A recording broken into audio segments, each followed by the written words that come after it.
विद्यार्थियों, मैं doctor Sanjay Bhardwaj government college Tikana से पॉलिटिकल साइंस का सह आचार्य।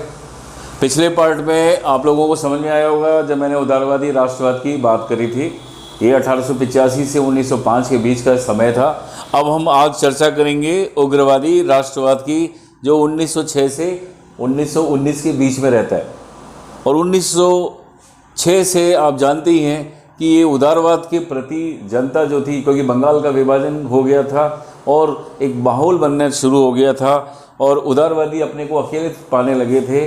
और अब उग्रवादी राष्ट्रवाद के नाम पर जो कांग्रेस के गरम दल के नेता थे वो अब सामने आने लगे। बाल पाल लाल का एक इसमें कार्यकाल आएगा और इसमें तिलक का एक आएगा। बहुत बड़ा जो स्लोगन है वो ये जो कहते हैं कि अंग्रेज जाति जो है वो भिक्षावृत्ति से सबसे ज़्यादा नफरत करती है, तो आओ हम उन्हें बता दें कि हम भिखारी नहीं हैं, स्वराज मेरा जन्मसिद्ध अधिकार है और इसे मैं लेकर ही रहूँगा। तो आज हम चर्चा करते हैं उग्रवादी राष्ट्रवाद की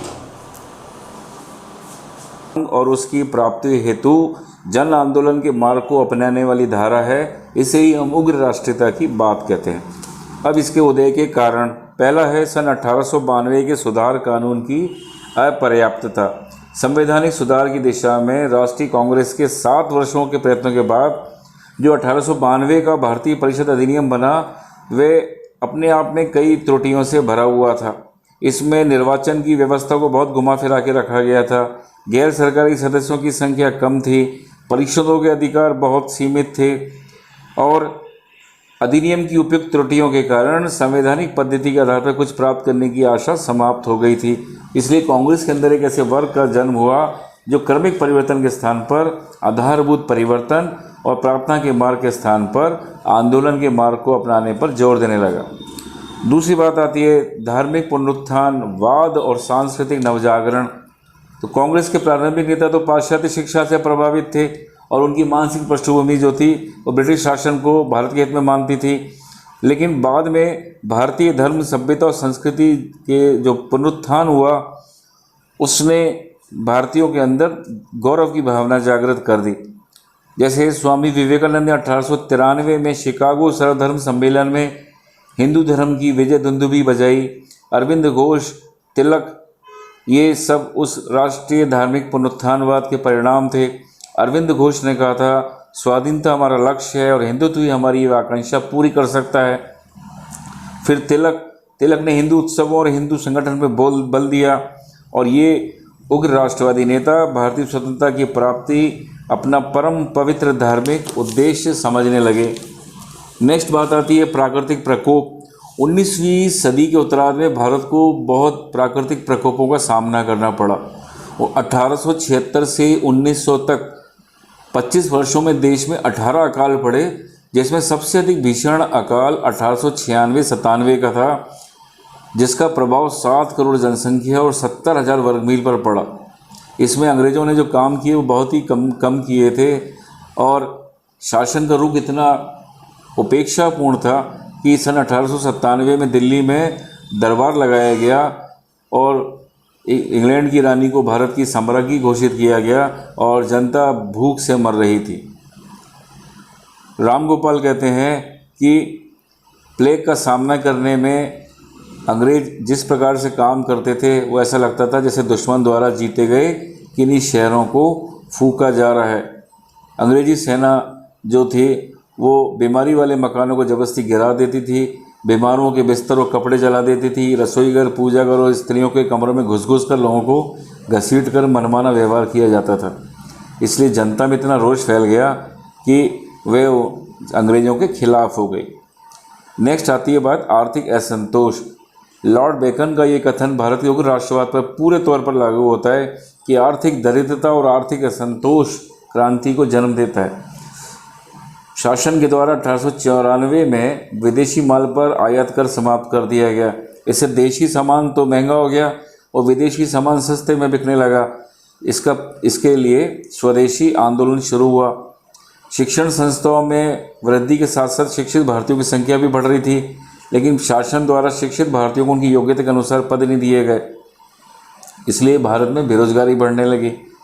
नेक्स्ट बात आती है भारतीय कटुता और अंग्रेजों का अहंकारपूर्ण व्यवहार। अंग्रेजों का भारतीयों के प्रति अहंकार युक्त व्यवहार और आंग्ल भारतीय पत्रों का भारत विरोधी दृष्टिकोण भी इसके लिए जिम्मेदार था। दिन प्रतिदिन के जीवन में भारतीयों के साथ अपमानजनक व्यवहार किया जाता था। अनेक बार ब्रिटिश सैनिकों अन्य व्यक्तियों ने भारतीयों के साथ घातक मारपीट की और कई बार आहत व्यक्ति मर भी गए, लेकिन अंग्रेज अधिकारियों को सजा ही नहीं मिलती थी। साधारण सा दंड देके छोड़ दिया जाता था। The civil and military gazette जो था पेपर, वह तो भारतीयों को जी खोलकर गालियां देता था। पढ़े लिखे भारतीयों को बलबलाते बीए, वर्णशंकर बीए, गुलाम, दास जाति और कलंकी जाति बोला जाता था। इससे भारतीयों को रोष होता था। नेक्स्ट है विदेशों में भारतीयों के साथ दुर्व्यवहार। विदेशी ब्रिटिश उपनिवेश विशेषकर नेपाल और दक्षिण अफ्रीका में भारतीयों के साथ जो व्यवहार किया जाता था वह असंतोष का एक कारण था। 1903 में दक्षिण अफ्रीका से लौटकर डॉक्टर BS पुंजे ने दुखपूर्वक कहा, हमारे शासक इस बात पर विश्वास ही नहीं करते कि हम भी मनुष्य हैं। भारतीयों के द्वारा यह अनुभव किया गया कि उन भारतीयों के साथ भारत राष्ट्र की पराधीनता के कारण ही दुर्व्यवहार किया जा रहा है और इसकी समाप्ति का एकमात्र उपाय भारत के लिए स्वतंत्रता की प्राप्ति है। नेक्स्ट, पश्चिम के क्रांतिकारी विचारों को प्रभाव।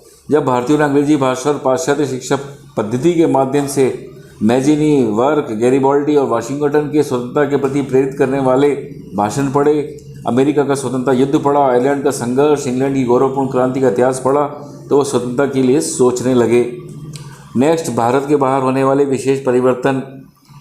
1896 में अफ्रीका के छोटे से देश एबिसीनिया ने यूरोप के विशाल देश इटली को हरा दिया।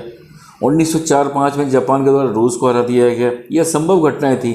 इससे भारतीयों में ये विश्वास हुआ कि वह भी जीत सकते हैं अंग्रेजों के खिलाफ।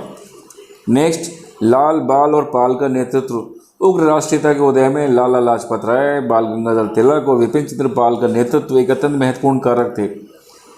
ये नेता अटूट देशभक्त और ब्रिटिश शासन के कट्टर शत्रु थे। तिलक कहा करते थे, स्वराज मेरा जन्मसिद्ध अधिकार है, उसे मैं लेकर रहूँगा। हमारा उद्देश्य आत्मविश्वास है, भिक्षावृत्ति नहीं।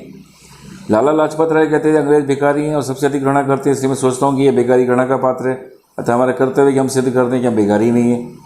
तो इन नेताओं ने भिक्षावृत्ति का मार्ग त्याग कर आंदोलन का मार्ग अपनाने पर जोर दिया और महाराष्ट्र, पंजाब, बंगाल, अन्य क्षेत्रों में जागृति की लहर उत्पन्न की।